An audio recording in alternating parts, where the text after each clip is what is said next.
राधे राधे दोस्तों, आज हम सुनेंगे वरुथन एकादशी की संपूर्ण पौराणिक कथा, जिसको सुनने मात्र से मिलता है कई हजार वर्षों की तपस्या का फल। तो चलिए शुरू करते हैं। युधिष्ठिर जी बोले, हे भगवान, मैं आपको नमस्कार करता हूँ। वैशाख मास के कृष्ण पक्ष की एकादशी का क्या नाम है? इसकी कथा क्या है? आप विस्तार पूर्वक मुझसे कहिए। भगवान श्री कृष्ण कहने लगे, हे राजेश्वर, इस एकादशी का नाम वरुथनी है। यह सौभाग्य देने वाली, सब पापों को नष्ट करने वाली तथा अंत में मोक्ष देने वाली है। इसकी कथा यह है कि प्राचीन काल में नर्मदा नदी के तट पर मान्यधाता नामक राजा राज्य करता था। वह अत्यंत दानशील तथा तपस्वी था। एक दिन जब वह जंगल में तपस्या कर रहा था, तभी न जाने कहां से एक जंगली भालू आया और राजा का पैर चबाने लगा।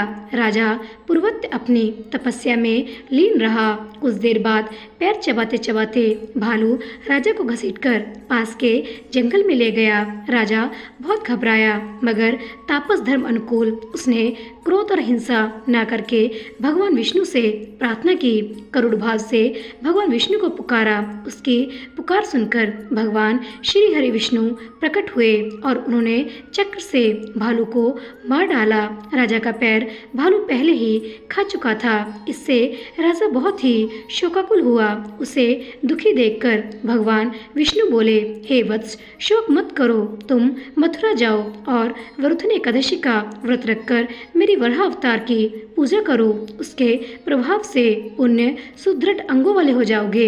इस भालू ने तुम्हें जो काटा है, यह तुम्हारे पूर्व जन्म का अपराध था। भगवान की आज्ञा मानकर राजा मान्यधाता ने मथुरा जाकर श्रद्धा पूर्वक वरुथनी एकादशी का व्रत किया। इसके प्रभाव से राजा शीघ्र ही पुण्य सुंदर और संपूर्ण अंगों वाला हो गया। इसी एकादशी के प्रभाव से राजा मान्यधाता स्वर्ग गया था। जो भी व्यक्ति भय से पीड़ित है, उसे वरुथनी एकादशी का व्रत रखकर भगवान विष्णु का स्मरण अवश्य करना चाहिए। इस व्रत को करने से समस्त पापों का नाश होकर मोक्ष मिलता है। तो दोस्तों, इसी के साथ हमारी आज की यह कथा यहीं पर संपन्न होती है।